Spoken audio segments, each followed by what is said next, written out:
bây giờ là thêm bài choระบบเทรด SMC EPE เนี่ยหรือเชื่อนึงเยไปนึงเลยรอจุดทะลุเนี่ยครับจากการเยไปต่อเจใส่ต่อเดียวนึงไปทะลุแนวต้านเลยเจยอลินเดอร์ก็นอนนี่ก็เสียของสั้นนะหรือเชื่อนึงเลยรอนึงโมก้างเลยรอหาดีมันจากการเยไปต่ออยู่เจใส่ต่อเดียวจนนอนนี่จุดสำคัญนะรู้เชื่อนึงเยไปนึงเลยรอจากการเยไปต่อโอเคยอลินเดอร์ถอนึงเป็นเทรนเลยเนาะจะไปหาจะวันซื้อพอยอรู้เชื่อนึงเป็นขาขึ้นนี่เนาะเนี่ยนี่ไปทะลุเลยเดียวเดี๋ยวชิมานินเยเป็นขาขึ้นจนจังเนาะซื้อเจอยู่ชิมัวจะมาแต่ว่าเด้อเนี่ยระบบ SMC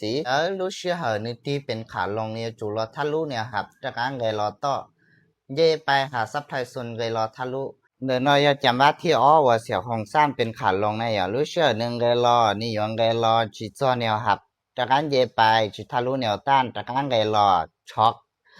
จุกวันเด่นนะเจียงเลยรอเลยเดี๋ยวนอนนี่ยกเกิดเป็นซับไพรซุนเทียแนวต้านเนี่ยโดยชัดเจนนะเจ้าหุ่นแบบที่เดี๋ยวการเสียของสร้างมานี่ตรงอย่างนี้นอนอย่าลืมเดี๋ยวหุ่นแบบที่เป๊ะนะอย่านี่อยู่ตรงอย่างนี้นอนนะนี่ยองเลยรอทะลุแนวครับอย่าเจนี่จากการเย็บไปหาเนี่ยโดยจุด average รีนะเลยรอทะลุด้วยจากการเย็บไปหาเนี่ยโดยแนวต้านเลยรอซับไพรซุนจุดแข็งเจนี่จุดสองนะวิดีโอนี้สีการบอกเนี่ยเราใช้หัวในอย่าถ้าเกิดของสั้นเลยนอตาเหลือเราจะกุยเราอธิบายก็ชัดเจนนะสิเลียจุดที่เนี่ยเราช็อกเลยนะอย่าตอนนี้ช็อกเลยนอจะก็เป็นการเสียของสั้นเลยนะจุดตาเล่นเดี๋ยวนี่จึงลองบอกเนี่ยจอหรือที่เทียนั่นอย่า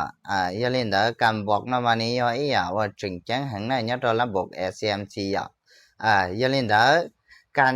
ไปอยู่ต่อเดินในเจหาจะมาต่อเดินเนี่ยจอส่วนซัพพลายโซนนอซื้อ TPJ ไปถือทะลุแนวหับนอเราก็ไล่อย่าดีเตียนี่ก็ของสารเหรออย่าเล่นเด้อ SL เนาะจะไปถือเนี่ยจอส่วนแนวต้านส่วนซัพพลายโซนเนาะซื้อนะอย่าลืมเดี๋ยวจำว่าที่อย่าวิดีโอนี่ก็ของสารนี่น้อยจะในห้องเรียนนะอย่านี่รอที่ชิตเอาช็อก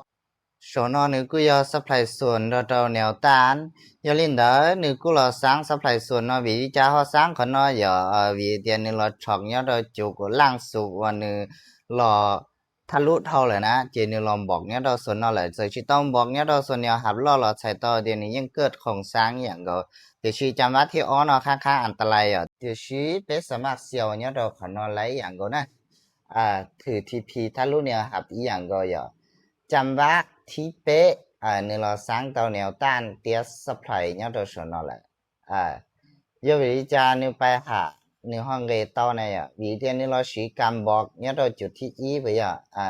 นึงจะไปจุดทะลุแนวต้านเลยวิธีนี้เราบอกช็อกเนี่ยเราขนาดเลยอย่าลืมเด้อจุดตาลินเด้อจำว่าที่นี่จะไปจุดต่อนี่จึงเราเกิดของสารเสียเนี่ยเราขนาดเดียวนี่จึงเราบอกเนี่ยเราขนาดเดียวจะใช้ต่อให้เดียจำว่าที่เป๊ะจะนี่ไปเท่าเราส่วนซัพพลายเนี่ยเราส่วนนอจึงแข็งแห่งเย่ไปสมัครเทไข่ต่อวิธีนี้สีการช็อกเขียนบอกจุดเนี่ยเราของเนี่ยหับเนาะเลยจะใช้ต่อเดียวจุดของนอนี่สามารถหักไล่วัตถุตารางหนึ่งจะกับตัวได้รอต่อนั่นเองอย่าลืมเด้อการเสียของสั้นเดี๋ยวระบบ SMC EPE จะในตรงนี้นอซื้อนะอย่าลืมเตียไปหาจำว่าต่อเดินเราจะไปจุดเป้าของสร้างนะอย่าง